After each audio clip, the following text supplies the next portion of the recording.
As mãos dele estavam sempre geladas quando fechavam a porta do meu quarto. Foi assim que aprendi que aquele ser do mal não precisa de fogo para queimar uma alma do bem. As mãos dele estavam sempre geladas quando fechavam a porta do quarto. Foi assim que aprendi que o demônio não precisa de fogo para queimar uma alma. Bom dia, meus queridos. Aqui é a Dona Iracema, com meus 83 anos nas costas e uma história que guardei em silêncio por quase toda a minha vida.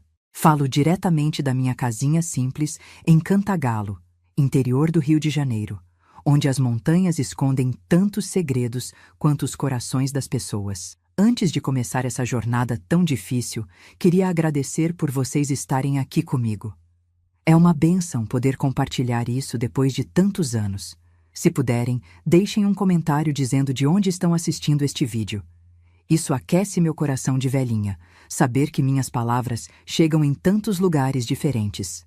E se inscrevam no canal, cliquem no gostei, para que outras pessoas possam ouvir também essa história que, infelizmente, ainda é a realidade de muitas meninas por esse Brasil afora.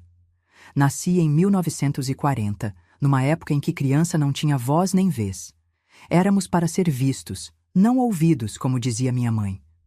Nossa casa era uma construção simples de madeira, com chão de terra batida nas primeiras décadas, depois coberto com cimento alisado, que meu pai conseguiu fazer num mutirão com os vizinhos. Tínhamos uma vida humilde, mas digna, como tantas famílias do interior naquela época. Meu pai trabalhava na roça, saía antes do sol nascer e voltava quando já estava escuro. Minha mãe conseguiu um emprego de lavadeira na casa dos fazendeiros, os Mendonça, que eram os donos de quase tudo por ali. Ela saía logo depois dele, carregando trouxas de roupa nos braços, subindo e descendo aquelas ladeiras de terra vermelha que ficavam escorregadias na época das chuvas. Eu tinha 9 anos quando meu avô Jerônimo veio morar conosco. O pai do meu pai, um homem que carregava a Bíblia debaixo do braço e versículos afiados na ponta da língua. Ele tinha ficado viúvo e, como dizia minha mãe, homem não sabe se virar sozinho. Então, arrumaram um quartinho nos fundos da nossa casa, aquele que antes era o depósito de ferramentas. É uma bênção ter o seu Jerônimo aqui, dizia minha mãe. Ele pode olhar a Iracema enquanto estamos fora e ainda ajuda com as despesas. No começo, realmente parecia uma bênção. Vovô Jerônimo contava histórias da Bíblia que me fascinavam. Davi e Golias, Noé e sua arca, Moisés abrindo o mar. Ele tinha um jeito de contar que fazia tudo parecer mágico, importante. E quando falava de Jesus, seus olhos brilhavam de um jeito que eu achava que era fé verdadeira. Naquela época, eu ia para a escola de manhã. Saía junto com meu pai e minha mãe, com meu caderninho debaixo do braço, o uniforme remendado, mas sempre limpo e passado. Voltava por volta das 11 horas e vovô Jerônimo estava lá, esperando com o almoço pronto, geralmente um feijão com arroz e, nos dias bons, uma linguiça ou um pedaço de carne seca. Foi aos poucos que as coisas começaram a mudar. Tão devagar que nem percebi direito quando o olhar dele começou a pesar sobre mim como uma capa molhada. Eu tinha 12 anos quando precisei sair da escola. Não por escolha. Meu pai tinha ficado doente, uma pneumonia que o deixou de cama por semanas, e o dinheiro ficou ainda mais curto. A solução foi eu ficar em casa em tempo integral, ajudando nos afazeres, enquanto minha mãe dobrava sua jornada na casa dos Mendonça para compensar o que meu pai não podia mais trazer. Você vai ficar com seu avô, ele vai te ensinar as coisas de Deus, é melhor que qualquer escola. Minha mãe disse, arrumando meu cabelo com aquelas mãos ásperas de tanto esfregar roupa. E assim começou meu calvário.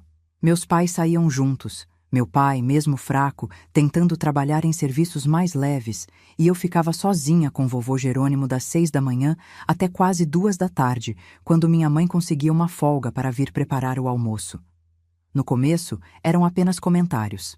Essa saia não é apropriada para uma moça de família. Esse cabelo solto é convite para o pecado. Precisa abotoar mais esse vestido, menina. Sempre com aquela voz mansa, aquele tom de quem está apenas zelando pela minha alma. Depois vieram as lições de catecismo forçadas.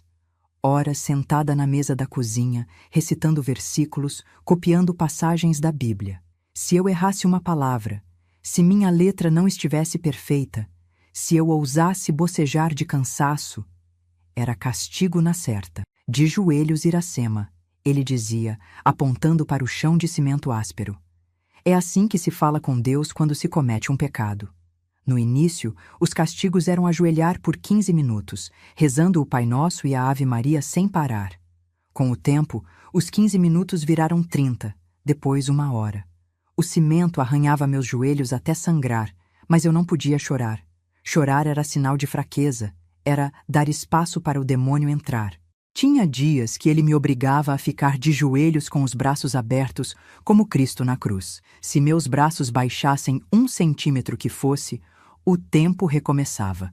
Minhas pernas tremiam, meus braços doíam como se fossem quebrar. Mas eu não podia mostrar fraqueza. É pelo seu bem, ele dizia, sentado na cadeira de balanço, me observando com aqueles olhos que já não eram mais de avô. Eram de alguma coisa que eu não conseguia nomear. É para limpar sua alma do pecado. Qual era meu pecado?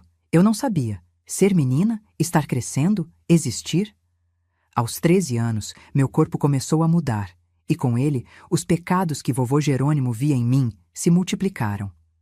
Um dia, me pegou penteando o cabelo na frente do pequeno espelho rachado que tínhamos na sala. Vaidade, ele rosnou, arrancando o pente da minha mão com tanta força que alguns fios de cabelo vieram junto. Sabe o que a Bíblia diz sobre mulheres vaidosas? São como sepulcros caiados, bonitos por fora, cheios de podridão por dentro. Naquela tarde, o castigo foi diferente.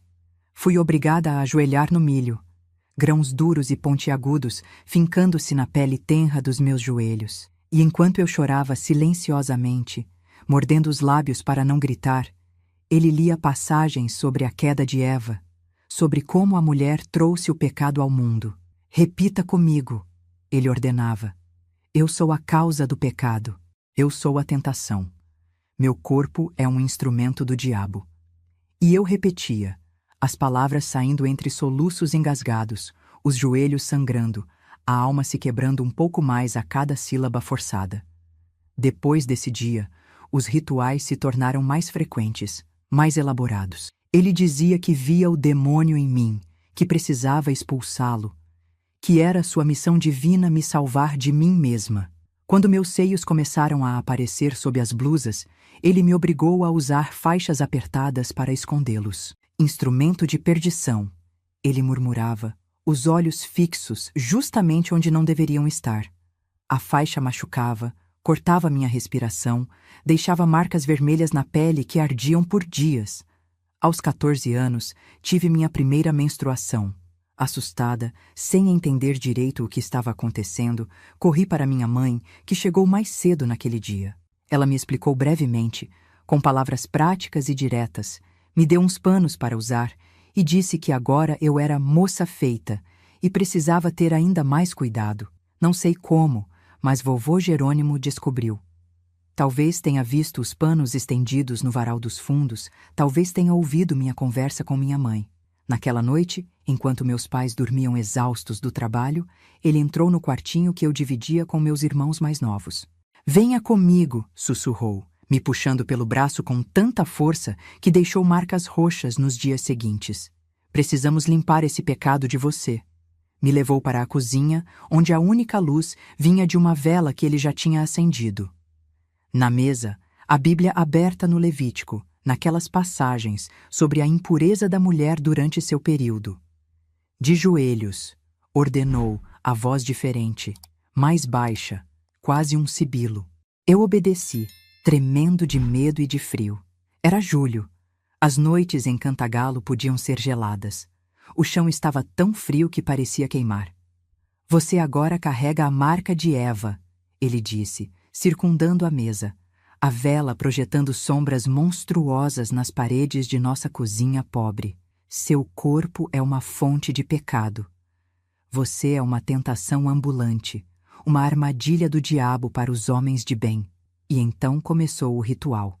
Eu, de joelhos, tendo que repetir frases horríveis sobre mim mesma. Que eu era impura, que meu corpo era sujo, que eu carregava a maldição de Eva, que era minha culpa se os homens tinham pensamentos pecaminosos. Mais alto, ele exigia quando minha voz falhava. Deus precisa ouvir seu arrependimento. Depois veio a parte que mais me aterrorizava. Ele colocava as mãos sobre minha cabeça, rezava em uma língua estranha e então me obrigava a pedir perdão a ele, não a Deus, a ele, por tentá-lo. Você me tenta com esse corpo de perdição, dizia, a voz tremendo de uma forma que só anos depois eu entenderia. Peça perdão por me fazer ter pensamentos impuros. É sua culpa, sua responsabilidade. E eu pedia, chorando silenciosamente, as lágrimas caindo sobre o chão frio, misturando-se com o sangue dos meus joelhos machucados. Pedia perdão por algo que não tinha feito, por um crime que não tinha cometido, por existir. Esse ritual se repetiu por anos. Anos. Não apenas durante meus períodos, mas por qualquer pecado que ele inventasse. Se eu sorrisse para o filho do vizinho, se eu cantarolasse uma música que não fosse religiosa, se eu demorasse demais no banho, qualquer coisa era motivo. Meus pais não percebiam, ou fingiam não perceber. Estavam sempre tão cansados, tão preocupados em colocar comida na mesa, que não viam os hematomas nos meus braços, não notavam como eu tinha deixado de sorrir, como eu me encolhia quando vovô Jerônimo entrava no cômodo. Aos 15 anos, comecei a ter pesadelos terríveis. Sonhava com demônios me perseguindo, com o inferno abrindo-se sob meus pés, com Deus me rejeitando no juízo final. Acordava gritando, suada, para encontrar vovô Jerônimo parado na porta do meu quarto, observando. Viu só? Ele dizia. É sua consciência pesada, seu corpo cheio de pecado. E lá íamos nós no meio da madrugada, para mais um ritual de purificação. De joelhos, rezando, pedindo perdão por pecados que eu não tinha cometido, por pensamentos que nunca tive, por desejos que não eram meus. Foi nessa época que comecei a duvidar de Deus. Que Deus permitiria que uma menina sofresse assim? Que Deus deixaria um homem usar seu nome para aterrorizar uma criança? Que Deus ficaria em silêncio diante das minhas orações desesperadas por ajuda? Mas não podia expressar essas dúvidas. Duvidar era o pior pecado, dizia vovô Jerônimo.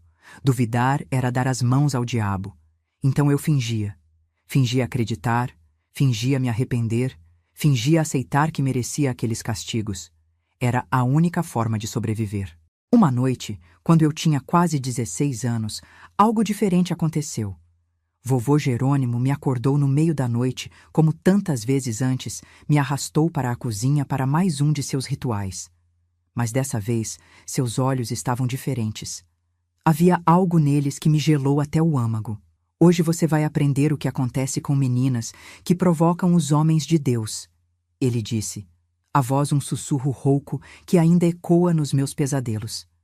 Foi quando eu soube que o ritual seria diferente, que as orações forçadas, os joelhos sangrando no chão frio, as humilhações verbais não seriam o fim naquela noite, seria apenas o começo. E enquanto eu ajoelhava, tremendo não apenas de frio, mas de terror absoluto, rezei. Não as orações mecânicas que ele me forçava a repetir, mas uma súplica verdadeira, desesperada, vinda do fundo da minha alma. Deus, implorei silenciosamente, as lágrimas escorrendo pelo meu rosto. Se o Senhor está aí, se o Senhor é real, me salve, de qualquer jeito. Não importa como. Apenas faça isso parar. Meus queridos, Deus escuta. Nem sempre da forma que esperamos, nem sempre no tempo que desejamos. Mas Ele escuta. E naquela noite, quando tudo parecia perdido, quando a escuridão estava prestes a me engolir por completo, Ele respondeu. De uma forma que mudaria minha vida para sempre. Ajoelhada naquele chão gelado, eu podia sentir cada grão de poeira cortando meus joelhos já em carne viva. As cicatrizes se formavam sobre cicatrizes, em camadas que o tempo jamais apagaria completamente. Mas naquela noite de 1956, algo estava diferente no ar. Vovô Jerônimo tinha um brilho nos olhos que eu nunca tinha visto antes. Um fogo que não era de Deus. Não podia ser. Suas mãos tremiam enquanto segurava a Bíblia, aquela mesma Bíblia de capa preta desgastada que ele usava como escudo e espada. Repita comigo, Iracema. Sua voz saía entrecortada, quase febril. Eu sou uma serpente, como Eva. Eu trago a perdição aos homens santos. Repeti as palavras como um robô, como tinha aprendido a fazer nos últimos anos.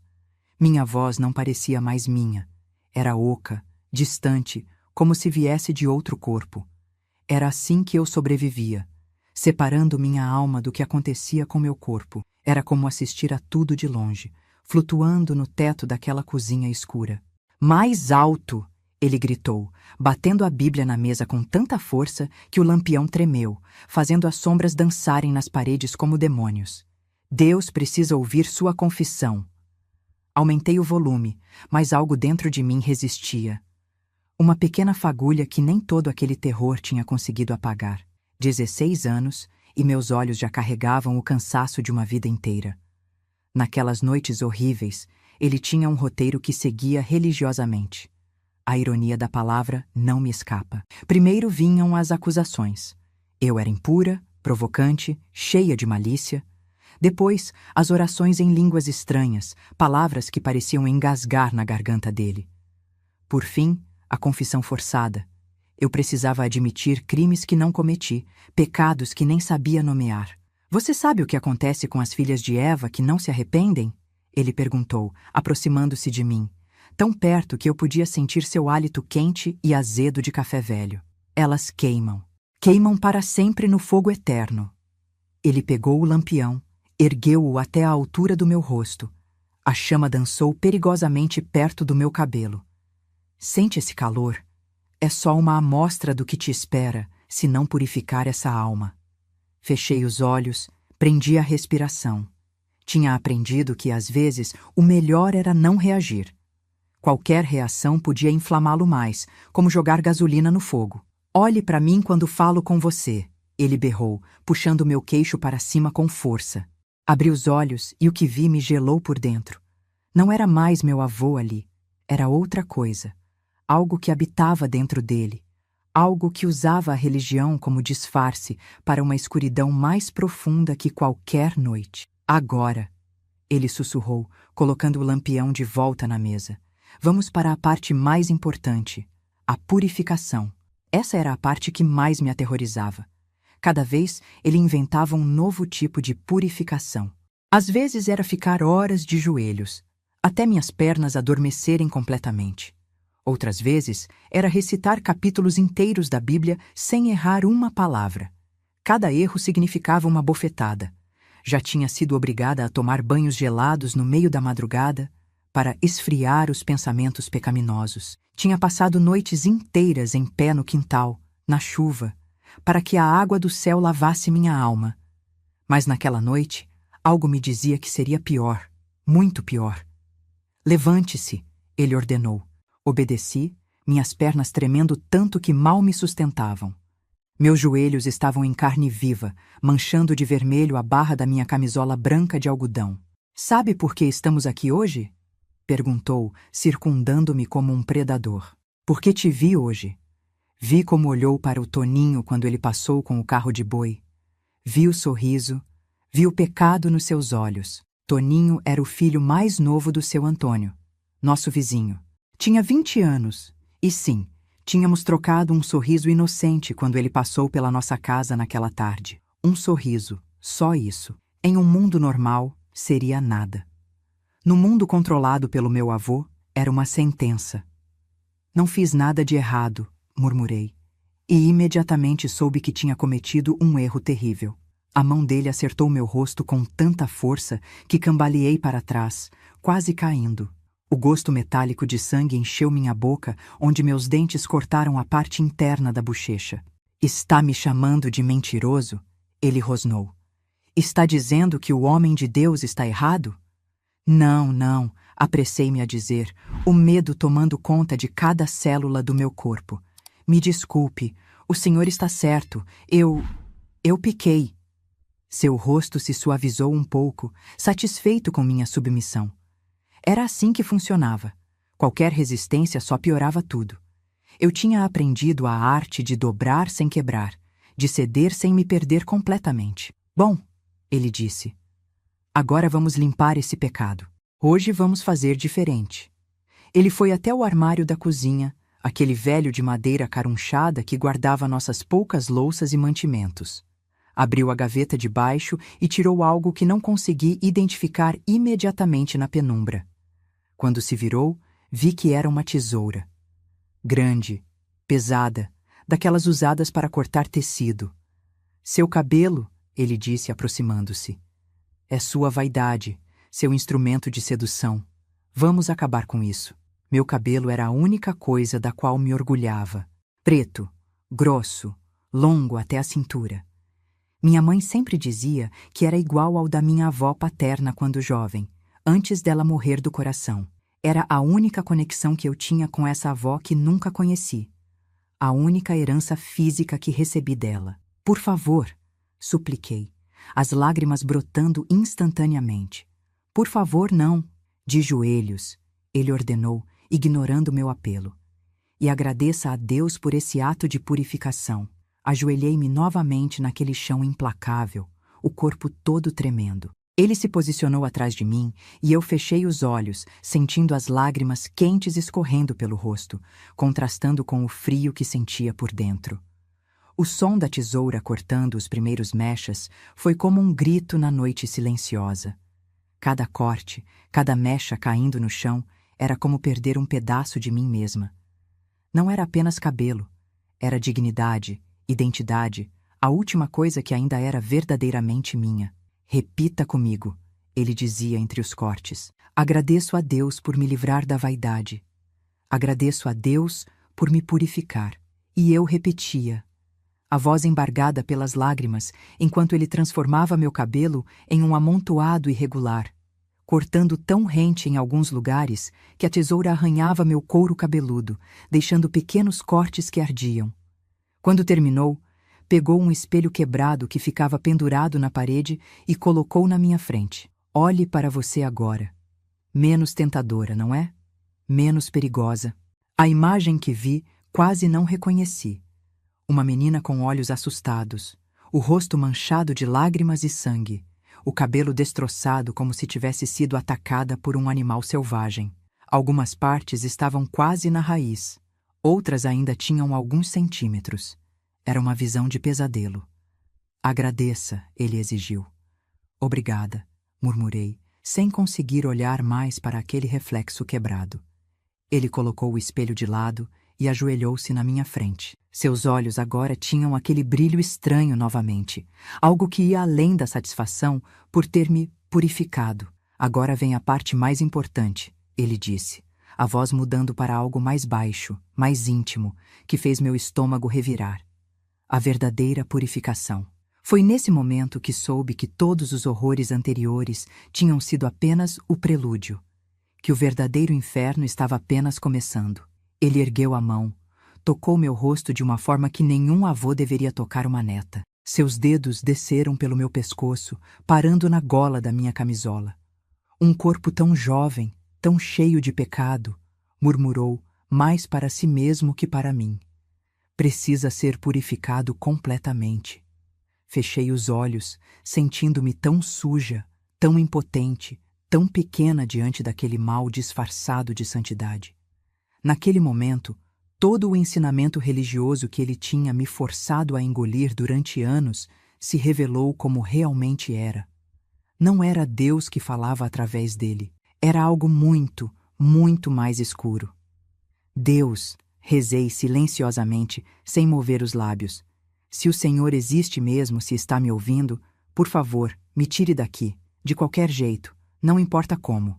Seus dedos começaram a desabotoar minha camisola e eu me preparei para o pior. Tinha ouvido histórias de outras meninas no vilarejo, sussurros sobre tios, padrastos, vizinhos.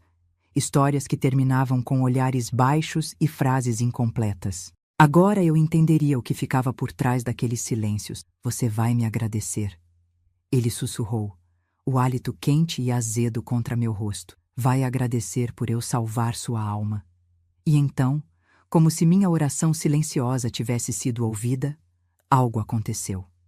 Primeiro foi um espasmo. Suas mãos, que seguravam minha camisola, de repente apertaram o tecido com uma força anormal. Seus olhos se arregalaram, não mais com aquele brilho predatório, mas com algo novo. Surpresa, confusão, que... Ele começou, mas a palavra ficou engasgada. Sua mão esquerda soltou minha camisola e foi até o peito, agarrando a camisa como se tentasse arrancar algo de dentro dele.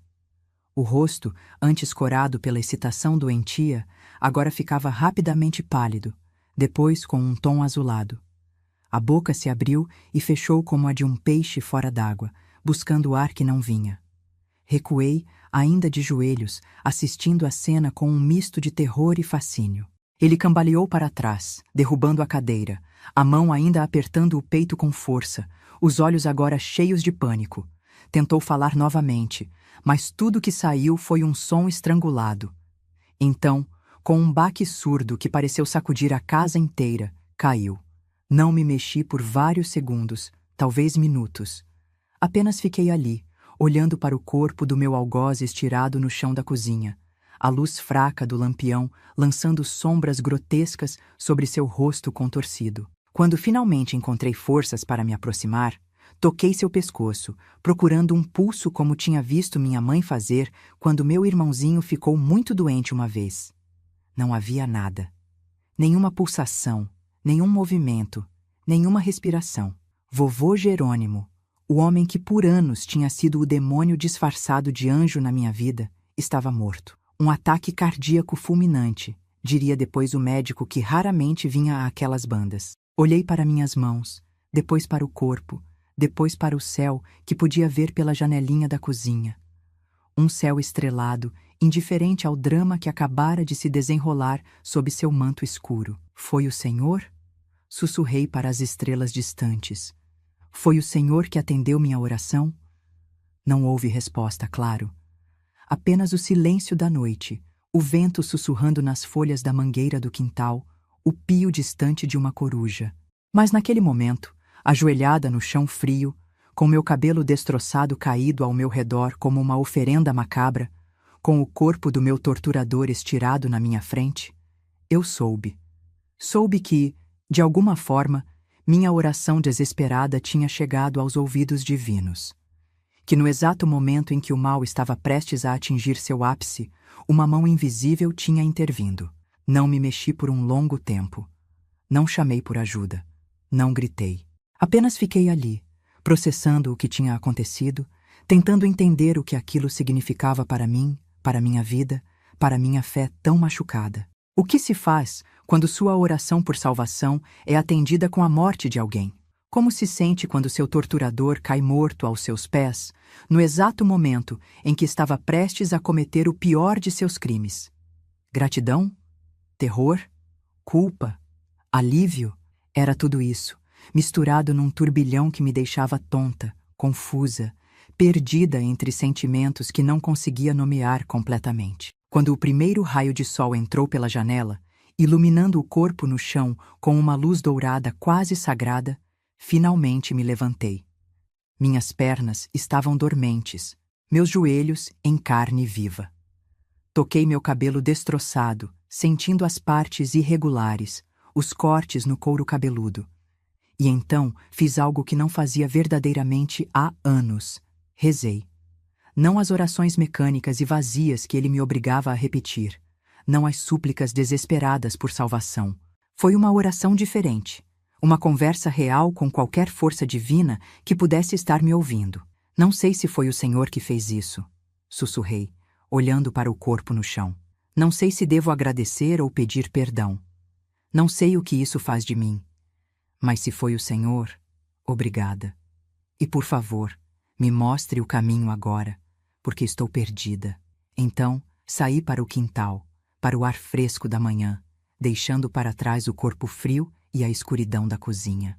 O sol nascia sobre as montanhas de Cantagalo, tingindo o mundo de dourado e rosa, como se nada tivesse acontecido, como se a noite não tivesse trazido morte e libertação em um mesmo pacote terrível. Sentei-me no velho tronco que usávamos como banco, sob a mangueira, e esperei. Esperei meus pais voltarem do trabalho, esperei a vida decidir o que faria comigo agora. E enquanto esperava, algo estranho aconteceu dentro de mim. Uma sensação que não reconheci imediatamente porque tinha sido roubada de mim há tanto tempo. Paz. Uma paz frágil, incerta, misturada com culpa e confusão, mas ainda assim, paz. Pela primeira vez em anos, não havia um monstro esperando nas sombras. Não haveria mais noites de joelhos no chão frio. Não haveria mais rituais de humilhação. Não haveria mais aqueles olhos me seguindo pela casa, medindo cada movimento, buscando pecados em cada gesto. Eu estava livre. E enquanto o sol subia no céu, banhando meu rosto marcado pelas lágrimas e pelo terror da noite anterior, algo mais nasceu dentro de mim, tão frágil quanto um broto depois de uma longa seca, mas igualmente persistente. Esperança. A esperança de que, talvez, Deus realmente existisse. Não o Deus cruel e vingativo de vovô Jerônimo, mas algo diferente. Algo que tinha ouvido o grito silencioso de uma menina aterrorizada e tinha respondido da única forma possível naquele momento. Era um começo. Um começo sangrento, traumático, marcado pelo horror, mas ainda assim, um começo. O primeiro dia de uma vida que, embora eu ainda não soubesse, seria longa o suficiente para encontrar a cura, a paz e, eventualmente, até mesmo o perdão. O corpo do meu avô ficou estendido naquele chão de cozinha por quase 2 horas antes que meus pais chegassem. 2 horas em que não chorei, não gritei, apenas fiquei sentada no quintal, olhando o sol subir no céu como se fosse um dia qualquer. Ouvi o grito da minha mãe antes mesmo de vê-la. Um grito que rasgou o silêncio da manhã como um relâmpago, seguido pelos passos apressados do meu pai. Não me movi. Sabia que precisavam me encontrar por conta própria, precisavam juntar as peças daquele quebra-cabeça macabro. Iracema! Iracema! A voz da minha mãe era puro pânico enquanto corria pelo quintal. Quando me viu sentada sob a mangueira, parou abruptamente. Seus olhos percorreram meu cabelo destroçado, minha camisola manchada de sangue dos meus joelhos, meu rosto inchado da bofetada. Meu Deus, menina, o que aconteceu? Seu avô? Ele está... morto, completei, com uma voz que não parecia minha. Uma voz calma demais, distante demais. Ele teve um ataque. Durante a noite, meu pai apareceu logo atrás dela, o rosto uma máscara de choque e confusão. O que você fez, Iracema? O que você fez com meu pai? A acusação me atingiu como um tapa, mas não mais forte que os que já tinha recebido. Não me defendi. Apenas olhei para ele com aqueles mesmos olhos vazios que tinha desenvolvido como proteção. Eu não fiz nada. Foi o coração dele. Dr. Renato pode confirmar quando vier. Meu pai avançou, os punhos cerrados, o rosto contorcido em uma mistura de dor e raiva. Por um momento, pensei que ele fosse me bater, continuar de onde seu pai tinha parado. Mas minha mãe entrou na frente. Olhe para ela, Jair. Olhe para o estado dela. O que aquele velho fez com nossa filha? Foi a primeira vez que ouvi minha mãe se referir ao meu avô como aquele velho, não como seu Jerônimo ou seu pai quando falava com meu pai. Algo tinha mudado no momento em que ela me viu naquele estado. Meu pai parou, olhando-me realmente pela primeira vez em anos. Viu o cabelo cortado brutalmente, os joelhos em carne viva, os olhos vazios de uma menina que tinha visto coisas que nenhuma criança deveria ver. O que ele fez com você? Perguntou, a voz agora embargada, uma mistura de medo e compreensão tardia. Não respondi imediatamente. Como explicar anos de terror em palavras? Como descrever as noites de joelhos no chão frio, as humilhações, as orações forçadas, o medo constante? Como fazer ele entender o que seu próprio pai tinha se tornado? Ele me purificava, disse finalmente, a palavra saindo como veneno da minha boca. Todas as noites, por anos, meu pai cambaleou como se tivesse levado um soco. Apoiou-se no tronco da mangueira, o rosto pálido, os olhos arregalados. Minha mãe ajoelhou-se na minha frente, pegando minhas mãos entre as suas. Que tipo de purificação, filha? Perguntou, embora eu pudesse ver em seus olhos que ela já suspeitava da resposta. De joelhos, respondi, o olhar fixo em algum ponto além dela, além daquele quintal, além daquela vida. Ele me fazia ficar de joelhos por horas. Me obrigava a rezar, a me arrepender de pecados que ele inventava. Dizia que eu era impura, que eu tentava ele, que era minha culpa. Minha voz falhou pela primeira vez. As lágrimas que não tinham vindo durante toda a noite e manhã finalmente transbordaram. Minha mãe me puxou para seus braços, apertando-me contra seu peito ossudo, seu próprio corpo sacudindo com soluços. Minha filha, minha filhinha, por que você nunca disse nada? Por que guardou isso tudo sozinha? Afastei-me um pouco, olhando diretamente nos olhos dela. Vocês acreditariam? Acreditariam na palavra de uma menina contra a do grande homem de Deus? Ela não respondeu, e seu silêncio foi resposta suficiente. Não, eles não teriam acreditado. Teriam pensado que eu estava exagerando, inventando histórias, sendo rebelde. Teriam me castigado por falar mal do velho Jerônimo, o patriarca respeitado, o homem que carregava a Bíblia debaixo do braço. Meu pai ainda não tinha se movido. Parecia petrificado, encostado na mangueira. Seus olhos iam do meu cabelo destroçado para a casa, onde o corpo de seu pai jazia na cozinha. O que aconteceu ontem à noite? Ele perguntou finalmente, a voz pouco mais que um sussurro. O que aconteceu para ele, para o coração dele? Fechei os olhos por um momento, revivendo a cena. Os dedos dele nos botões da minha camisola, o brilho doentio nos olhos, o espasmo repentino, a mão agarrando o peito, o corpo caindo com um baque surdo. Ele ia fazer algo pior. Respondi simplesmente. Algo que nunca tinha feito antes. E então, ele caiu, como se uma mão invisível tivesse atingido seu coração. Minha mãe fez o sinal da cruz, murmurando uma oração. Meu pai cobriu o rosto com as mãos, os ombros largos sacudindo em um choro silencioso. As próximas horas passaram como em um sonho estranho. Dr. Renato veio, confirmou o que eu já sabia. Ataque cardíaco fulminante. Não havia marcas de violência no corpo, além de alguns arranhões nas mãos, facilmente explicados pela queda. O médico olhou para mim, para meu estado, e vi em seus olhos que ele entendia mais do que dizia. A menina precisa de cuidados. Disse para meus pais antes de sair, físicos e outros tipos. O enterro foi 2 dias depois. Uma cerimônia pequena, apenas a família e alguns vizinhos. O pastor da igreja local, que tantas vezes tinha elogiado a devoção do meu avô, falou sobre como ele era um homem de Deus, um exemplo de fé, um pilar da comunidade. Fiquei no fundo, usando um lenço para cobrir meu cabelo destroçado, os olhos baixos, a mente longe. Ninguém perguntou por que não chorei. Ninguém, exceto Dona Celestina, a parteira do vilarejo, uma mulher já idosa que tinha trazido ao mundo quase todas as crianças daquela região, incluindo a mim. A morte traz liberdade às vezes, não é, menina? Ela sussurrou quando veio me dar os pêsames, seus olhos sábios e antigos, vendo muito mais do que os outros. Não se culpe pelo alívio que sente. Algumas pessoas só trazem escuridão, mesmo carregando a Bíblia. Olhei para ela, surpresa. Como sabia? Como podia ver o que nem meus próprios pais tinham percebido por anos? Tenho olhos velhos, mas que enxergam bem, ela respondeu como se lesse meus pensamentos. Vi como ele olhava para você. Vi como você murchava quando ele estava por perto. Vi os joelhos machucados, os olhos mortos. Deveria ter feito algo. Me perdoe por não ter feito. Naquele momento, algo quebrou dentro de mim. Não de dor, mas de alívio. Alguém tinha visto. Alguém sabia. Eu não estava louca. Não tinha imaginado o horror.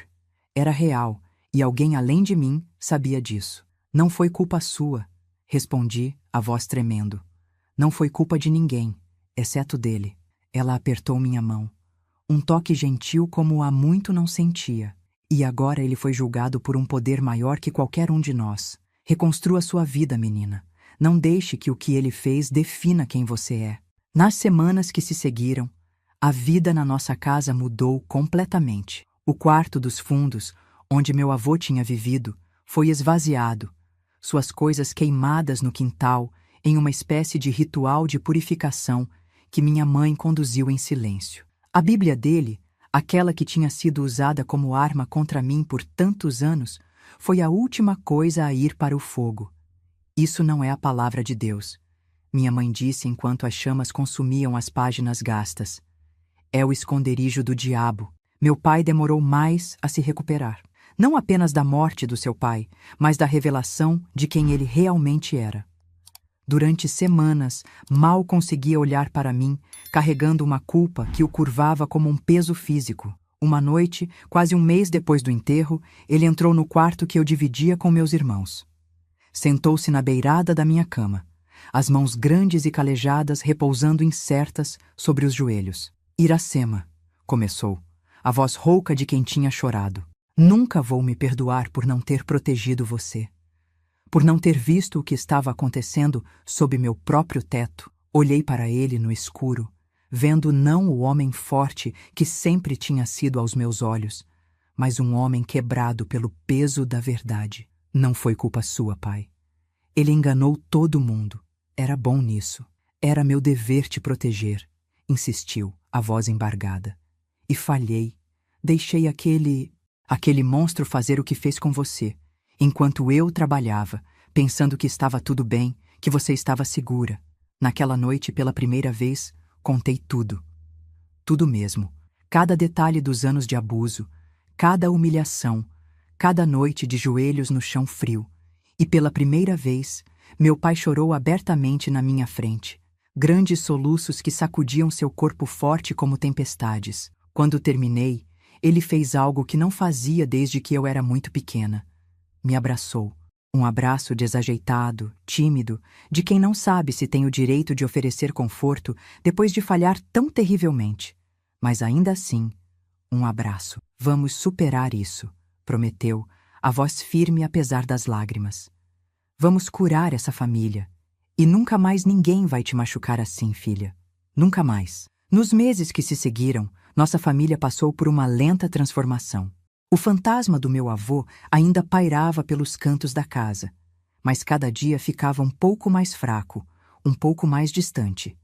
Meu cabelo começou a crescer novamente, irregular no início, depois mais uniforme.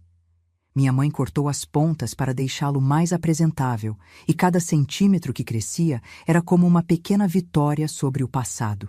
Voltei para a escola, para a surpresa de muitos no vilarejo que não entendiam por que uma moça de quase 17 anos precisava de estudos. Vai ser alguém na vida, né, meu pai dizia agora. Vai ser livre, independente. Não vai precisar de homem nenhum para te sustentar. Palavras que nunca pensei que ouviria dele. Um homem criado na roça, com ideias tradicionais sobre o papel da mulher. Mas a tragédia muda as pessoas, às vezes para melhor. A cicatrização não foi linear nem rápida. Havia dias em que acordava gritando, revivendo os horrores nas minhas noites de sono. Havia momentos em que um homem passava muito perto de mim na rua e eu congelava de terror. Havia domingos em que não conseguia entrar na igreja porque o cheiro de incenso me lembrava as purificações forçadas. Mas havia também dias bons, dias em que ria com as colegas da escola, em que ajudava minha mãe na cozinha e não sentia medo, em que olhava para o céu e não me perguntava se Deus me odiava. Quando completei 18 anos, comecei a trabalhar como ajudante na farmácia do vilarejo. Um trabalho simples, organizando prateleiras, atendendo clientes, aprendendo sobre remédios e ervas. Foi lá que conheci João, um rapaz de 20 anos que tinha vindo de 3 Rios para trabalhar como aprendiz do farmacêutico. João era diferente de qualquer homem que eu tinha conhecido. Gentil, respeitoso, nunca invasivo. Ele me cortejou por meses, com uma paciência que me deixava confusa. Não estava acostumada com homens que pediam permissão, que esperavam, que respeitavam limites. Nosso primeiro beijo só aconteceu depois de quase um ano de namoro. Estávamos sentados à beira do rio que corta Cantagalo, sob a sombra de uma árvore. Ele segurou minha mão, olhou nos meus olhos. "Posso te beijar, Iracema?" perguntou, a voz tremendo de nervoso. Aquele pedido simples, aquela pergunta que mostrava respeito pelo meu corpo, pela minha escolha, me emocionou mais do que qualquer declaração de amor poderia. Assenti, incapaz de falar, e quando seus lábios tocaram os meus, suaves e hesitantes, não senti medo. Pela primeira vez, um toque masculino não me causava terror. João não sabia de tudo, Não ainda. Sabia apenas que eu tinha perdido meu avô de forma trágica, que tinha passado por momentos difíceis. A história completa só viria anos depois, quando a confiança entre nós fosse profunda o suficiente. Nos casamos em 1962, quando eu tinha 22 anos e ele 24. Uma cerimônia simples na igreja local. Sim, eu tinha voltado a frequentar a igreja, embora de uma forma diferente, mais pessoal, menos ritualística. Descobri que minha fé não tinha sido destruída pelo meu avô, apenas soterrada, esperando o momento certo para ressurgir, purificada pelo fogo da provação. Na nossa noite de núpcias, João percebeu meu terror. Como podia não perceber? Eu tremia como uma folha ao vento quando ficamos sozinhos no pequeno quarto que tínhamos alugado. Não vamos fazer nada que você não queira, ele disse, sentando-se a uma distância segura na beirada da cama. Podemos apenas dormir se preferir. Temos toda a vida pela frente. Aquela noite, apenas dormimos abraçados, vestidos. E na noite seguinte também. E na outra. João nunca pressionou, nunca cobrou, nunca fez eu me sentir menos por não conseguir. Foi só no nosso 3º mês de casados que me senti pronta para tentar. E mesmo assim foi difícil, foi doloroso. Não fisicamente, mas emocionalmente. As memórias se misturavam com o presente. A sombra do meu avô às vezes pairava sobre nós como um fantasma obstinado. Mas João tinha paciência. Infinita paciência. Parava no instante em que eu pedia, perguntava sempre antes de me tocar de uma forma nova, mantinha as luzes acesas para que eu pudesse ver que era ele, sempre ele, nunca o monstro dos meus pesadelos. Nossa primeira filha nasceu em 1964. Chamamos ela de Celeste, em homenagem à Dona Celestina, a parteira que tinha sido a primeira a ver minha dor, a primeira a validar meu sofrimento. Quando segurei aquele pequeno embrulho nos braços, fiz uma promessa silenciosa. Nunca vou deixar que te machuquem como me machucaram. Nunca vou deixar que te façam sentir culpada pelo corpo que tem, pelos sentimentos que carrega. Olhando para ela, tão pequena, tão perfeita, tão inocente, compreendi finalmente, em um nível visceral, o horror do que meu avô tinha feito. A perversidade de usar religião, autoridade e medo para abusar de uma criança. A monstruosidade que se escondia atrás da fachada de homem de Deus. E compreendi também, com uma clareza que me fez chorar no silêncio da madrugada, enquanto todos dormiam, que o que aconteceu naquela noite, o ataque cardíaco fulminante que o levou no exato momento em que se preparava para cometer seu pior crime, não tinha sido coincidência. Tinha sido, sim, uma intervenção. Um milagre brutal, terrível em sua execução, mas ainda assim, um milagre. A mão de Deus, não o Deus vingativo e cruel que meu avô pregava, mas um Deus de justiça e proteção, havia descido sobre aquela cozinha escura e tinha dito: basta. Essa compreensão não trouxe alegria, não trouxe satisfação. Trouxe uma aceitação solene, um entendimento profundo de que há forças maiores que nós, operando de formas que não podemos compreender completamente.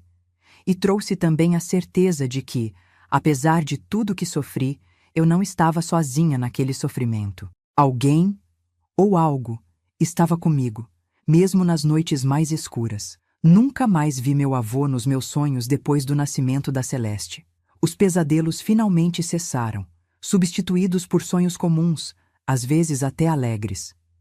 Era como se aquele capítulo da minha vida tivesse finalmente se fechado, a última página virada. O milagre brutal que me libertou naquela noite não foi apenas a morte do meu algoz. Foi também o nascimento de uma nova Iracema, uma que, lentamente, dolorosamente, estava aprendendo a não ter medo, a não se sentir culpada, a não carregar o peso de pecados que nunca foram seus. Uma Iracema que, apesar das cicatrizes, algumas visíveis, a maioria não, tinha encontrado o caminho de volta para a luz. A maternidade trouxe para minha vida uma luz que nunca imaginei possível. Quando segurava a pequena Celeste nos braços, sentindo o calor do seu corpinho contra meu peito, o mundo inteiro parecia fazer mais sentido. Como se, depois de anos na escuridão, eu finalmente encontrasse a porta para um jardim ensolarado. Mas as sombras do passado têm garras longas. Mesmo nos momentos mais felizes, às vezes me via paralisada por medos repentinos. E se eu não fosse uma boa mãe? E se os anos de abuso tivessem quebrado algo fundamental dentro de mim? E se eu não soubesse proteger minha filha do mal que existe no mundo? Celeste tinha acabado de completar 2 anos quando tive meu primeiro grande colapso. Era uma tarde comum. Eu estava estendendo roupas no varal do quintal enquanto ela brincava com uma boneca de pano. De repente, sem aviso, uma onda de memórias me atingiu com tanta força que meus joelhos cederam. Caí sentada no chão de terra, as mãos trêmulas, o suor frio escorrendo pelo rosto, incapaz de respirar. Eram fragmentos da noite em que meu avô morreu.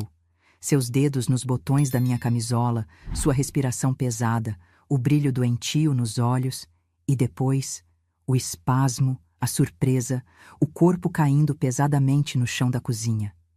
Mamãe? Mamãe cai? A vozinha preocupada de Celeste me trouxe de volta. Ela estava na minha frente, os olhinhos arregalados, a boneca esquecida na terra. Respirei fundo, forcei um sorriso. Mamãe só descansou um pouquinho, meu amor. Tá tudo bem. Mas não estava. Nada estava bem. O alívio que senti com a morte do meu avô, aquele alívio profundo, visceral, imediato, me corroía por dentro como ácido. Que tipo de pessoa sente alívio quando alguém morre? Que tipo de cristã agradece a Deus por levar uma vida, mesmo que seja a vida do seu torturador? Essas perguntas me perseguiam nas noites insones, enquanto João e Celeste dormiam pacificamente ao meu lado. Eu olhava para o teto escuro, sentindo o peso da culpa esmagando meu peito. Não culpa pelo que tinha acontecido. Eu sabia racionalmente que não tinha causado a morte do meu avô. Mas culpa por estar grata. Culpa por, em meus momentos mais sombrios, pensar que ele mereceu aquele final. João percebeu que algo estava errado, claro. Meu marido sempre teve uma sensibilidade especial para meus estados de espírito, mesmo antes de conhecer toda a história. O que está acontecendo, Iracema? Perguntou certa noite, depois que pôs Celeste para dormir e me encontrou sentada no escuro da varanda, olhando para o nada. Você parece longe ultimamente. Foi então que contei a ele tudo. Pela primeira vez desde aquela noite de 1956, narrei em detalhes o horror que tinha vivido por anos. Os joelhos em carne viva no chão frio, as orações forçadas, as humilhações, os pecados inventados, e contei também sobre a noite final, sobre como meu avô caiu morto no exato momento em que estava prestes a cometer seu pior crime. João escutou em silêncio, o rosto contorcido numa máscara de horror e compaixão. Quando terminei, ele não disse nada por vários minutos. Apenas segurou minhas mãos entre as suas, acariciando meus dedos como se tentasse aquecer algo que tinha esfriado há muito tempo. Você acha que foi errado sentir alívio? Perguntou finalmente, a voz baixa, gentil. Não sei, confessei, as lágrimas escorrendo livremente agora. A Bíblia diz que devemos perdoar, que não devemos desejar mal aos outros. Mas eu rezei para que aquilo acabasse, para que algo, qualquer coisa me libertasse. E então, aconteceu. João respirou fundo, olhando para o céu estrelado acima de nós. Iracema, acho que Deus entende o coração dos desesperados melhor do que entendemos nós mesmos. Você não causou a morte dele. Não teve culpa. Mas eu fiquei feliz, João. Confessei num sussurro, finalmente colocando em palavras o que mais me atormentava.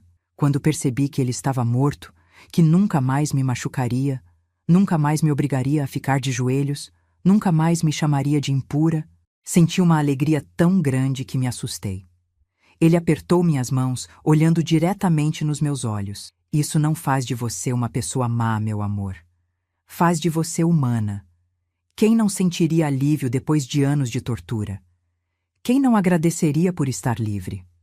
Aquela conversa foi o início de uma jornada longa e dolorosa para reconciliar minha fé com minha experiência, meu alívio com minha culpa. João sugeriu que conversássemos com um novo pastor que tinha chegado à igreja, um homem jovem, com ideias mais progressistas, que não carregava o peso do fundamentalismo rígido que tinha moldado a fé da geração anterior. Pastor Gabriel nos recebeu em seu pequeno escritório numa tarde de domingo. depois do culto. Era um homem magro, de óculos redondos e olhar gentil, diferente de qualquer líder religioso que eu tinha conhecido antes. Contei minha história mais uma vez, as palavras saindo um pouco mais fáceis dessa vez, embora ainda doessem como feridas abertas. Quando cheguei à parte sobre o alívio, sobre a culpa que sentia por estar grata pela morte do meu avô, parei, esperando ver julgamento nos olhos dele. Em vez disso, vi compaixão. E algo mais, uma compreensão profunda que me pegou de surpresa. Iracema, ele disse, inclinando-se para a frente na cadeira, as mãos juntas como em oração. Você conhece a história de Davi e Golias? Assenti. Claro que conhecia. Era uma das histórias que meu avô contava, antes de tudo começar, quando ele ainda era apenas meu avô e não meu torturador. Davi celebrou a morte de Golias, continuou o pastor Gabriel. Não apenas celebrou, deu graças a Deus por ela, porque aquela morte significava a libertação para seu povo, significava o fim da opressão, do medo. Ele fez uma pausa, deixando as palavras penetrarem. A Bíblia está cheia de histórias onde a intervenção divina resulta na morte de opressores. O que aconteceu naquela noite na sua cozinha, alguns chamariam de coincidência, outros de justiça divina. Eu prefiro pensar que foi a mão de Deus protegendo uma de suas filhas mais vulneráveis no momento em que ela mais precisava. Algo dentro de mim se soltou com aquelas palavras. Um nó que eu carregava há anos começou a se desfazer, lentamente, dolorosamente. Não foi uma cura instantânea. Nada na vida real funciona assim. Foi o início de um processo, o primeiro passo de uma escalada longa e difícil de volta à luz. Nos meses que se seguiram àquela conversa, comecei a fazer algo que nunca tinha feito antes: estudar a Bíblia por conta própria. Não as passagens selecionadas pelo meu avô para me fazer sentir suja e culpada, mas o livro como um todo, com suas contradições, suas belezas, suas histórias de queda e redenção. Encontrei conforto em personagens que não eram perfeitos: Davi, que cometeu adultério, Moisés, que matou um homem, Pedro, que negou Cristo. Pessoas falhas, humanas, que mesmo assim foram amadas e usadas por Deus. E encontrei uma passagem que se tornaria minha âncora nos momentos de dúvida. Romanos 8:28. Sabemos que todas as coisas cooperam para o bem daqueles que amam a Deus, daqueles que são chamados segundo o seu propósito. Todas as coisas, mesmo as terríveis, mesmo as que não entendemos completamente, mesmo aquelas que nos deixam com sentimentos conflitantes de alívio e culpa. Em 1966, nasceu nosso segundo filho, Gabriel. Sim, em homenagem ao pastor que tinha sido instrumento de tanta cura na minha vida. Um menino de olhos vivos e sorriso fácil, tão diferente do avô cujo nome nunca mencionávamos em casa.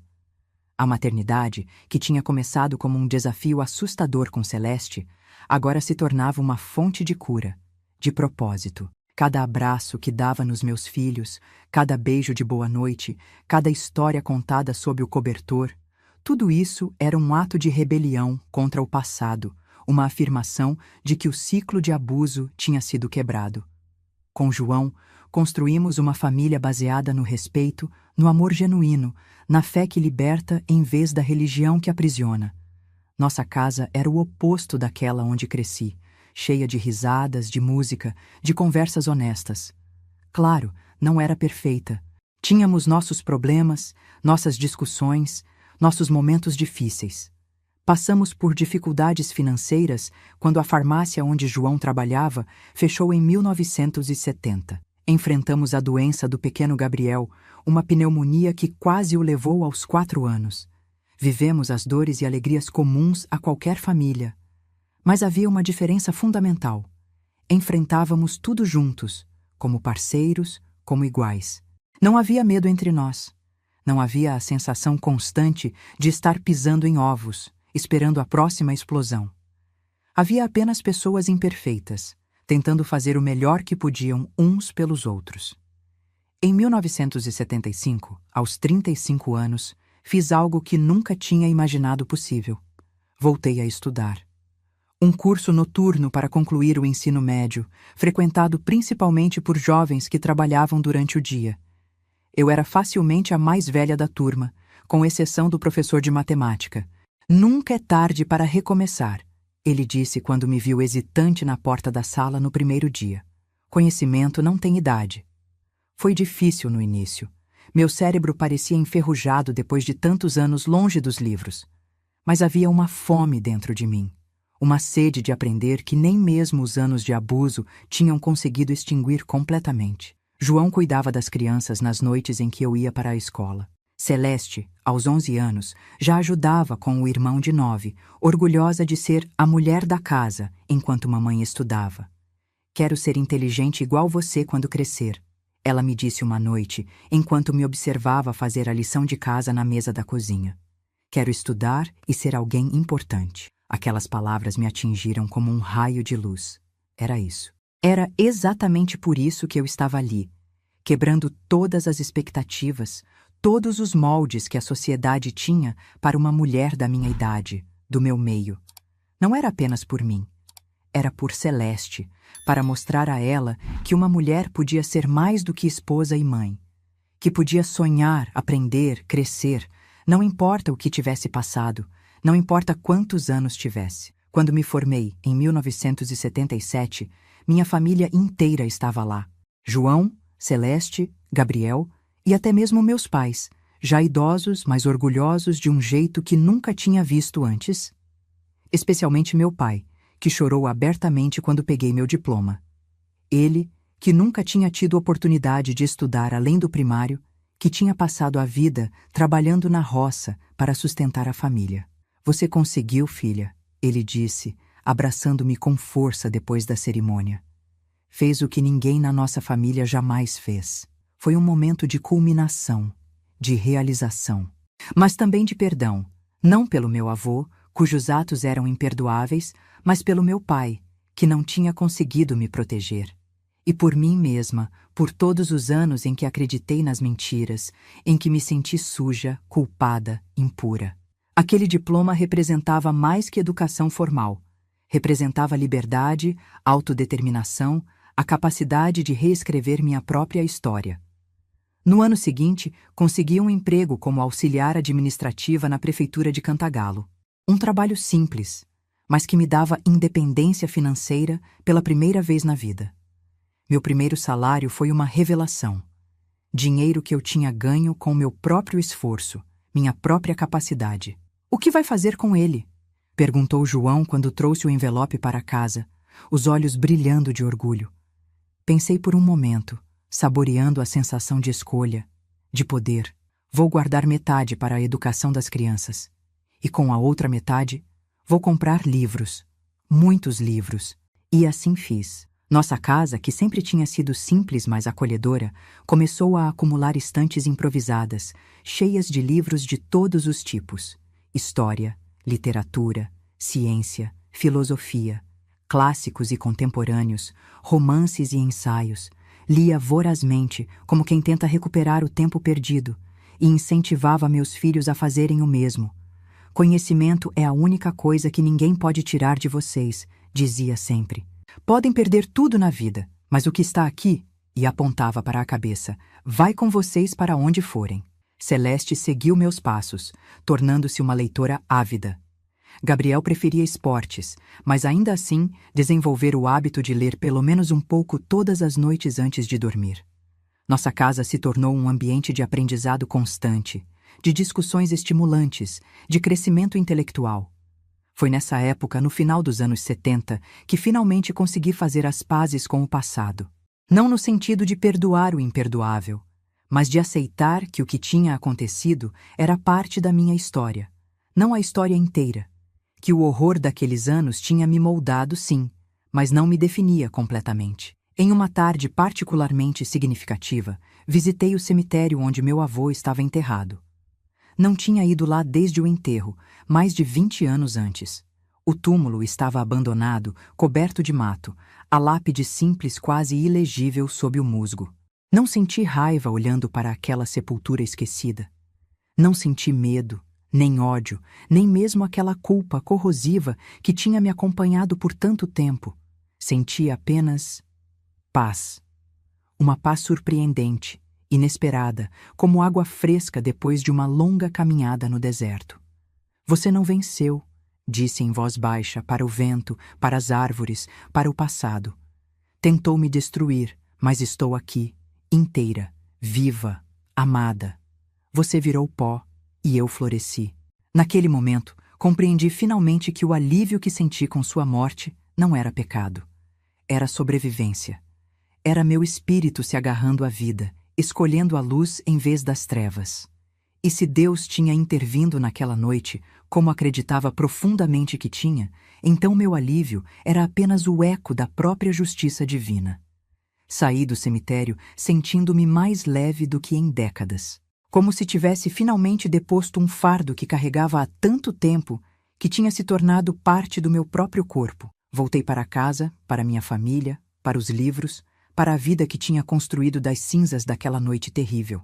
Uma vida imperfeita, com seus altos e baixos, suas dores e alegrias, mas uma vida minha, escolhida, não imposta. Uma vida de possibilidades, não de limitações. O alívio e a culpa, que por tanto tempo se digladiaram dentro de mim, finalmente encontraram um equilíbrio.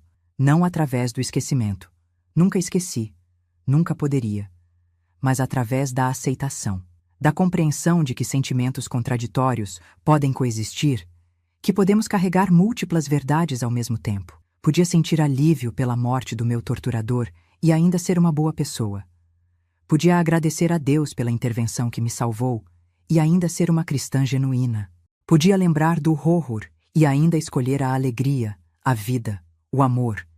E assim, passo a passo, dia após dia, reconstruí não apenas minha vida, mas minha relação com o divino. Uma relação baseada não no medo, na culpa ou na punição, mas no amor, na graça, na aceitação. Um Deus que não me exigia perfeição, apenas honestidade, que não me queria de joelhos no chão frio, mas de pé, forte, olhando para o futuro com esperança. Um Deus que naquela noite terrível de 1956 tinha ouvido o clamor desesperado de uma menina aterrorizada e tinha respondido da única forma possível naquele momento, com um milagre brutal, terrível em sua execução, mas perfeito em seu timing. Uma intervenção que, vista através das lentes do tempo e da maturidade, revelava-se como o que realmente era: amor em sua forma mais pura, mais feroz, mais protetora. E por isso, finalmente, pude dizer sem culpa, sem medo, com a certeza tranquila de quem encontrou a verdade no fundo da própria alma. Obrigada, Senhor, por tudo, até pelo que não entendi na hora, até pelo que me pareceu terrível, até pelo milagre brutal que me libertou e me permitiu estar aqui hoje, contando esta história. Os anos 80 chegaram trazendo ventos de mudança para o Brasil e também para minha vida. Celeste, minha primogênita, preparava-se para prestar vestibular, sonhando com a faculdade de Direito. Gabriel entrava na adolescência com a inquietude típica daqueles anos, cheio de perguntas sobre o mundo, sobre si mesmo. João e eu completamos 20 anos de casamento em 1982. 2 décadas de um amor construído pedra por pedra, dia após dia, com paciência e respeito. Eu tinha 42 anos e, olhando para trás, mal reconhecia a menina aterrorizada que fui um dia. O trabalho na prefeitura, os estudos continuados, os livros que devorávamos em família, tudo isso me transformou numa mulher diferente. Não perfeita, não sem cicatrizes, mas inteira de um jeito que não achei possível por muito tempo. Quando Celeste foi aprovada na UERJ, nossa família viveu uma revolução. Minha filha seria a primeira pessoa da família a entrar numa universidade. O orgulho que senti naquele dia, vendo seu nome na lista de aprovados publicada no jornal, não tem tamanho que caiba em palavras. Foi você, mãe, ela disse, abraçando-me com força depois de receber a notícia. Foi você que me ensinou que uma mulher pode ser o que quiser. Engoli as lágrimas, segurei seu rosto entre minhas mãos. Não, minha filha. Você conseguiu porque é forte, inteligente e determinada. Eu só mostrei um caminho possível, Você é quem decidiu trilhá-lo. A ida de Celeste para o Rio de Janeiro foi um momento agridoce. A alegria da realização misturada com a dor da separação. Arrumamos suas poucas roupas numa mala velha, juntamos dinheiro para o aluguel de um quarto numa pensão perto da faculdade. Não tínhamos muito, mas o que tínhamos oferecemos com amor. Lembre-se de quem você é, disse a ela na rodoviária, segurando suas mãos entre as minhas. Lembre-se de onde veio. Não deixe ninguém fazer você se sentir menos por ser do interior, por não ter roupas caras, por falar diferente. Ela sorriu, aquele sorriso luminoso que sempre aquecia meu coração. Eu sei quem sou, mãe. Sou filha de Iracema e João, neta de... Ela hesitou, como sempre fazíamos quando quase mencionávamos aquele nome. Sou neta de minha avó que nunca conheci, mas que dizem que tinha o mesmo cabelo que eu. Abracei-a com força, sentindo seu corpo jovem e forte contra o meu. Quantas noites passei acordada depois daquele dia, rezando pela sua segurança, sua felicidade. Quantas vezes peguei o telefone público da praça para ligar para a pensão, só para ouvir sua voz por alguns minutos preciosos. Foi nessa época que João começou a participar de um grupo de estudos bíblicos diferente de tudo que conhecíamos antes. Não era na igreja tradicional, mas na casa de um professor universitário aposentado que tinha se mudado para Cantagalo. Professor Cláudio, um homem de barba branca e olhos gentis, tinha passado anos estudando teologia em São Paulo e trazia uma abordagem completamente nova para as escrituras. Ele ensina de um jeito que faz tudo fazer sentido, Iracema. João me disse um dia, voltando animado de um dos encontros. Não é aquela coisa de meter medo, de falar em pecado e condenação o tempo todo. É sobre amor, sobre justiça, sobre como viver melhor aqui e agora. Relutante no início, ainda carregava cicatrizes profundas relacionadas à religião, acabei concordando em acompanhá-lo em um dos encontros. Era uma noite de junho, o ar frio da serra entrando pelas janelas da sala simples, mas acolhedora da casa do professor. Sentei-me no canto, observando o pequeno grupo, cerca de 10 pessoas, de idades e origens diversas. Uma dona de casa, um pedreiro, uma enfermeira do posto de saúde, um jovem professor da escola local. Pessoas comuns, com perguntas reais, buscando respostas que fizessem sentido em suas vidas cotidianas. Professor Cláudio começou falando sobre as bem-aventuranças, aquelas frases famosas de Jesus no Sermão da Montanha. Mas ele as apresentou de uma forma que nunca tinha ouvido antes. Quando Jesus diz, bem-aventurados os pobres de espírito, não está glorificando a pobreza ou o sofrimento, explicou ele, os olhos brilhando por trás dos óculos redondos. Está anunciando uma reviravolta na ordem do mundo. Está dizendo que aqueles que a sociedade considera fracos, marginalizados, sem valor, são precisamente os que estão no centro do reino de Deus. Algo despertou dentro de mim com aquelas palavras. Uma faísca de reconhecimento, de compreensão. Por anos, tinha me sentido exatamente assim, marginalizada, fraca, sem valor. Primeiro pelos abusos do meu avô, depois pela culpa que carreguei, depois pelas expectativas limitadas que a sociedade tinha para uma mulher da minha origem e posição. Jesus estava virando a mesa, continuou o professor. Estava desafiando o sistema religioso opressivo de seu tempo, que usava Deus para controlar, para aterrorizar, para manter as pessoas, especialmente os mais vulneráveis, em submissão constante. Meus olhos se encheram de lágrimas. Era exatamente o que meu avô tinha feito, usado Deus, usado a religião, como ferramentas de controle e terror. E aqui estava esse homem de barba branca, dizendo que Jesus estava do outro lado, contra esse tipo de abuso. Depois do estudo, quando todos tomavam chá e conversavam em pequenos grupos, aproximei-me timidamente do professor. O senhor realmente acredita que Deus não é como os religiosos rígidos o pintam? Perguntei, a voz quase um sussurro. Ele olhou para mim com uma compreensão tão profunda que me fez pensar que, de alguma forma, ele sabia. Sabia o que tinha acontecido comigo. Sabia das noites de joelhos no chão frio, das orações forçadas, do terror em nome de Deus. Acredito com toda certeza, minha filha, respondeu, a voz gentil mas firme. O Deus que conheço, que estudo há décadas, é um Deus de amor, de justiça, de libertação.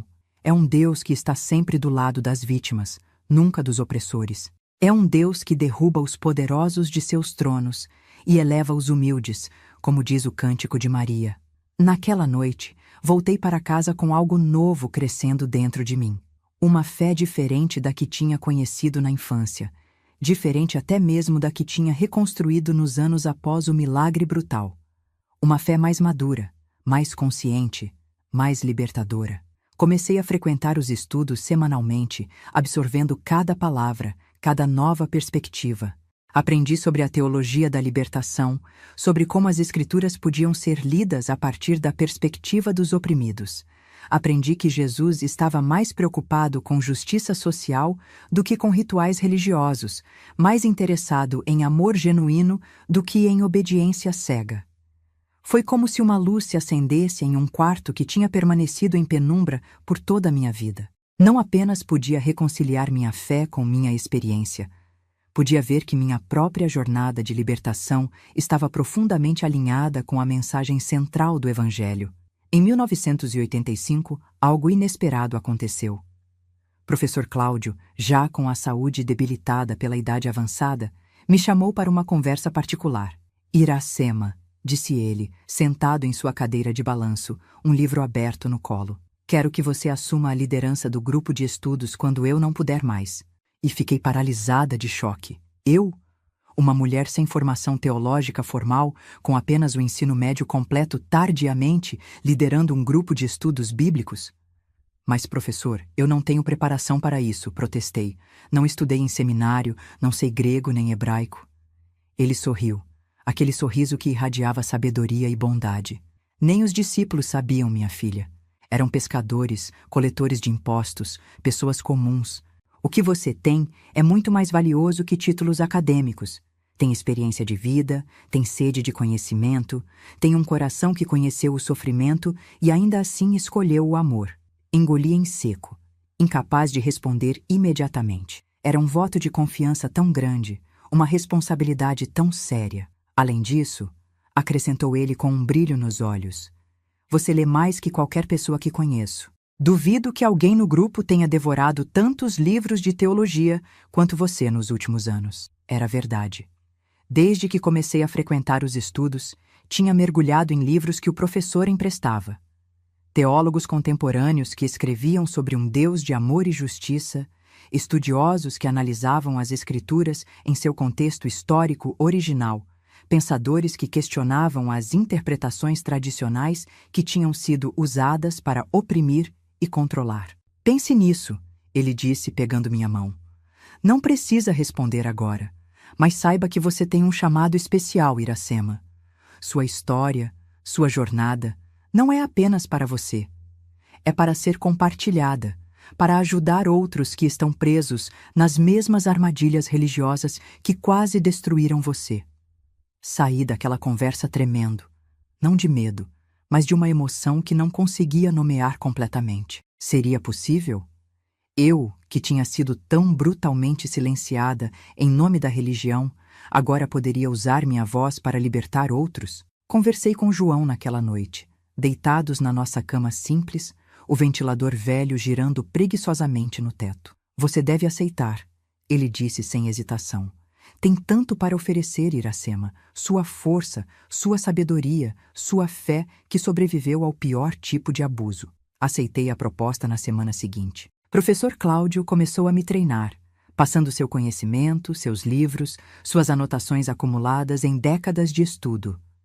Foi um período intenso de aprendizado, de crescimento, de descobertas. Quando ele faleceu, 6 meses depois, assumi o grupo com o coração pesado pela perda, mas fortalecido pela confiança que ele tinha depositado em mim. O grupo tinha crescido para quase 20 pessoas, incluindo algumas mulheres jovens que vinham em busca de uma espiritualidade que não as diminuísse, que não as culpasse simplesmente por serem mulheres. Para elas, especialmente, eu falava. Compartilhava não apenas o conhecimento teológico que tinha adquirido, mas também minha própria história. Não todos os detalhes sombrios, mas o suficiente para que entendessem que eu conhecia a dor da opressão religiosa, que tinha sobrevivido a ela, que tinha encontrado um caminho de volta para uma fé que libertava em vez de aprisionar. Deus não é o que homens violentos dizem que ele é, repetia sempre. Deus está do lado das vítimas, não dos opressores. Deus chora quando sofremos, se enfurece quando somos maltratados em seu nome. Nos anos que se seguiram, nosso grupo se tornou um refúgio para muitos em Cantagalo. Pessoas que tinham sido feridas por igrejas tradicionais, que carregavam culpas impostas por líderes religiosos autoritários, que buscavam uma espiritualidade mais autêntica e menos opressiva. Não éramos uma igreja no sentido tradicional. Não tínhamos hierarquia, dogmas rígidos ou rituais obrigatórios. Éramos apenas pessoas buscando juntas, aprendendo juntas, crescendo juntas. Éramos uma família espiritual formada não por sangue ou obrigação, mas por escolha, por afinidade, por amor genuíno. Em 1988, quando o Brasil passava por sua redemocratização, Celeste se formou em Direito. A cerimônia foi no Rio de Janeiro e nossa família inteira viajou para assistir. João, eu, Gabriel, que agora cursava engenharia em Juiz de Fora, até meus pais, já bem idosos, mas determinados a ver a neta receber o diploma. Sentada naquele auditório, vendo minha filha em sua beca, o chapéu quadrado na cabeça de cabelos escuros como os meus, senti uma onda de gratidão tão intensa que quase me tirou o fôlego. Como tínhamos chegado até ali? Como, daquela noite terrível na cozinha escura de Cantagalo, tinha nascido essa vida, essa família, essa alegria? Obrigada, sussurrei. Não para ninguém em particular. Talvez para Deus, talvez para o universo, talvez para mim mesma. Obrigada por ter sobrevivido, por não ter desistido, por ter encontrado forças onde não parecia haver nenhuma. Celeste nos surpreendeu no jantar de comemoração, naquela noite. Mãe, pai, anunciou, segurando a mão do namorado, um rapaz gentil que conhecemos há pouco tempo. Tenho uma novidade. Fui convidada para trabalhar numa ONG que oferece assistência jurídica gratuita para mulheres vítimas de violência doméstica. Meu coração parou por um segundo. Depois acelerou. Filha, isso é maravilhoso. Ela sorriu, aquele sorriso luminoso que era sua marca registrada desde criança. Foi você que me inspirou, mãe. Suas histórias, mesmo as que você contava pela metade, com palavras cuidadosas. Sempre soube que havia algo mais ali, algo que você protegia para não nos machucar. Meus olhos se encheram de lágrimas. Nunca tinha contado os detalhes completos para meus filhos. Não queria que carregassem o peso do meu passado. Mas crianças são intuitivas, percebem mais do que mostramos. Quero fazer pelos outros o que você fez por si mesma, continuou ela, os olhos brilhando de determinação. Quero ajudar mulheres a encontrarem sua voz, sua força, seu caminho de volta para a luz depois da escuridão. Naquele momento, senti que o círculo se fechava de alguma forma. Que o sofrimento que vivi não tinha sido em vão. Que tinha se transformado em algo maior, algo mais significativo. Uma missão que agora continuaria através da minha filha. Os anos 90 chegaram com mudanças ainda maiores. Gabriel se formou, casou-se com uma moça encantadora de Juiz de Fora. Celeste desenvolveu um trabalho reconhecido nacionalmente na defesa de mulheres vítimas de violência. João e eu, agora na casa dos 50, continuávamos nosso trabalho em Cantagalo. Ele como gerente da nova farmácia que tinha aberto na cidade, eu dividindo meu tempo entre o emprego na prefeitura e o grupo de estudos que tinha crescido ainda mais. Em 1997, aos 57 anos, fiz algo que nem nos meus sonhos mais ousados tinha imaginado. Publiquei um livro. Não era uma grande editora, apenas uma pequena gráfica em Nova Friburgo, mas ainda assim era um livro com meu nome na capa. Fé além do medo, encontrando Deus depois do trauma. Um relato da minha jornada espiritual, sem os detalhes explícitos do abuso, mas com toda a verdade emocional da minha experiência. O livro circulou principalmente em grupos religiosos progressistas, em ONGs que trabalhavam com vítimas de violência, em pequenas comunidades de fé alternativas que buscavam uma espiritualidade mais autêntica. Não fiquei rica nem famosa, mas recebi cartas, dezenas delas, de mulheres que se identificaram com minha história, que encontraram esperança nas minhas palavras, que começaram sua própria jornada de cura depois de ler meu relato. Uma dessas cartas, em particular, me marcou profundamente. Era de uma senhora de 78 anos, de uma cidadezinha no interior de Minas Gerais. Querida Iracema, ela escreveu com uma caligrafia trêmula. Seu livro chegou às minhas mãos através da minha neta, que trabalha numa ONG. Nunca pensei que, aos meus anos de vida, encontraria palavras que explicassem o que vivi quando menina. Também fui abusada por um homem que usava a Bíblia como escudo e espada. Também carreguei culpa por décadas. Também tive que reconstruir minha fé das cinzas. Obrigada por me mostrar que não estou sozinha, que nunca estive. Obrigada por me dar palavras para sentimentos que carreguei em silêncio por toda a vida. Chorei ao ler aquela carta. Chorei por aquela senhora, por mim mesma, por todas as meninas e mulheres que passaram por experiências semelhantes. Chorei de tristeza pelo sofrimento compartilhado, mas também de gratidão pela solidariedade encontrada, pela cura possível, pela força que descobrimos em nós mesmas e umas nas outras. Quando o novo milênio chegou, João e eu já estávamos aposentados. Nossos filhos tinham suas próprias famílias, suas próprias casas, suas próprias vidas. Éramos avós de 5 netos maravilhosos que enchiam nossa casa de risos nas férias e feriados. Nossa vida tinha se tornado mais tranquila, mais contemplativa. Ainda coordenava o grupo de estudos, agora com a ajuda de pessoas mais jovens que tinham se juntado a nós ao longo dos anos. Ainda recebia cartas de leitoras do meu livro, que continuava circulando em pequenos círculos, passando de mão em mão como um segredo precioso. Em 2006, completei 66 anos. Meio século tinha se passado desde aquela noite terrível na cozinha escura, quando um milagre brutal tinha mudado o curso da minha vida para sempre. Meio século de luta, de reconstrução, de aprendizado, de crescimento. Naquele ano, fiz uma peregrinação pessoal. Voltei à casa onde cresci, onde sofri, onde fui libertada de forma tão dramática. A casa tinha passado por muitas mãos depois que meus pais faleceram.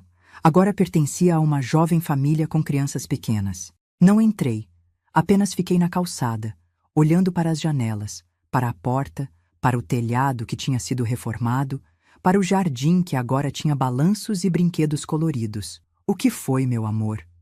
Perguntou João, segurando minha mão enquanto observávamos a casa. Estou pensando em como os lugares mudam, como se transformam.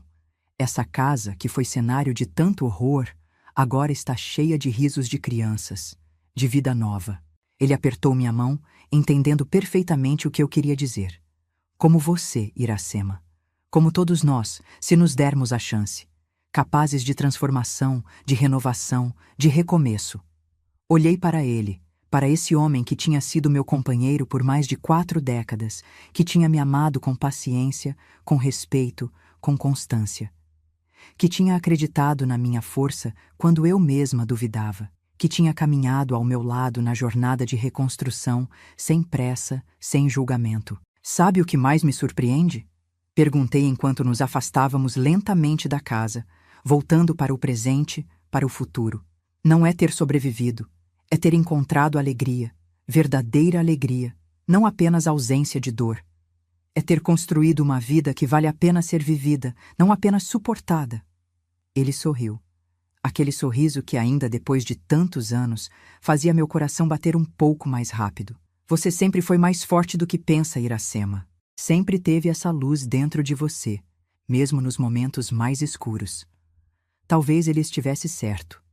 Talvez, mesmo naquelas noites de terror, de joelhos no chão frio, repetindo palavras que não eram minhas, já existisse em mim a semente do que me tornaria.